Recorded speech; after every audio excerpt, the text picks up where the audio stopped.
Hey guys, what's up? Cubemodder here again, and on this video I'm gonna show you how I clean up my 3x3s, and that kinda applies to every cube you have.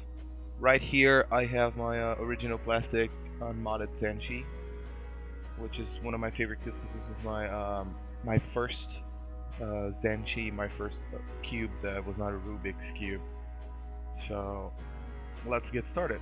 First of all, as you can see, I like to put the puzzle all apart, and that is important because in that way you're gonna be cleaning everything from inside out.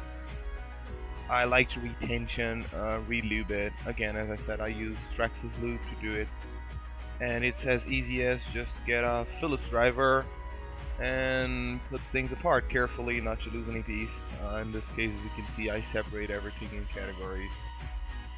So, like from the torpedoes to the edge pieces, and then the core, center pieces, screws and springs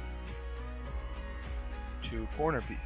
So, right now, this cube has not been too used, so it's gonna be easier to clean. I do recommend you cleaning your cube every 6 months, let's put it like that. It depends on how much you use it, but whenever you feel like you need some cleanup, and by the way, this applies to people who are using Traxxas lube, silicone lube, Lubix, or any silicone gel based lube, for a reason, because it takes more time to worn off and it lasts longer and it doesn't get dirty.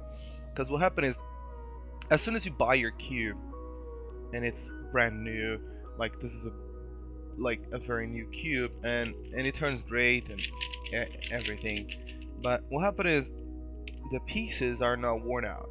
The broken in process that everyone talks about is basically pieces grinding against each other, and that grinding is gonna produce dust that just comes from you putting two pieces of plastic together and just basically rubbing them. So that small dust, yes, at first it's not gonna make any difference, but it can accumulate with time, and it will. Also, because of the lube, that's gonna be concentrating in the parts of the cube that get less friction. So what basically this means is the inside part gets way less friction than the outside parts that are basically holding the tension.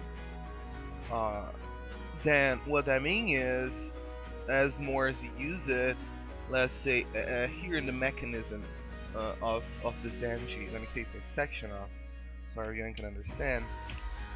For an example, you can see that the outside parts are the one that carries the most tension of it.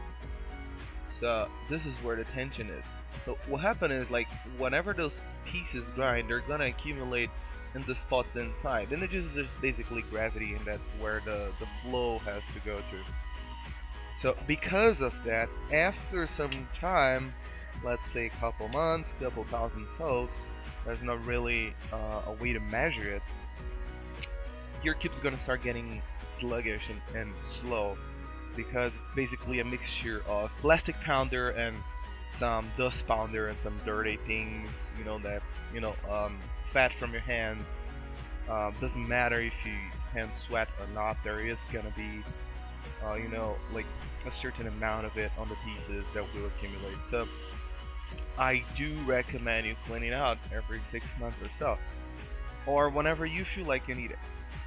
Okay, now let's get started. How I do for the Zenshi, and this is fairly simple. I'm gonna make it like a very easy way, so you don't have to get like alcohol or dip your kids into water with soap.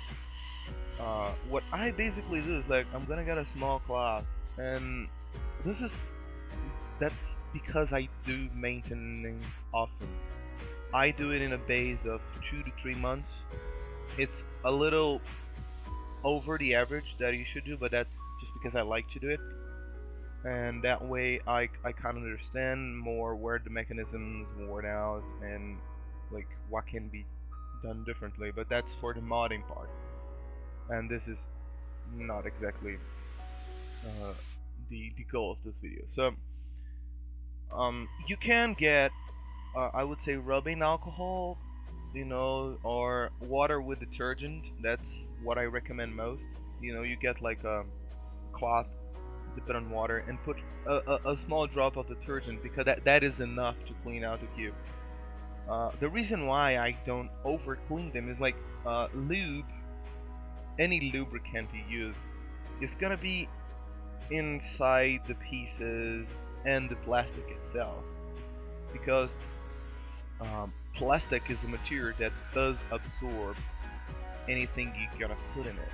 So what happened is, if I take all that off, that means it's gonna take a lot more time to me to lube it again and have it to be like all.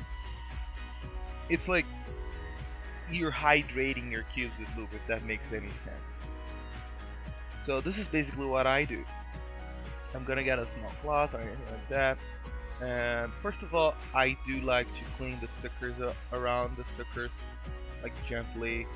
You can do it with a Q-tip or not, just to take the this is where fat and any dirt from your hands is gonna be in.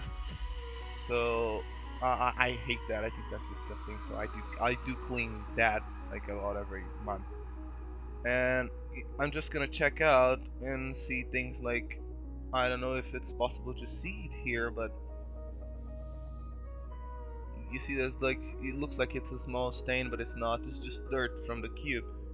So I do like to clean all that off, and that basically applies to the inside part of the cube and to the outside parts.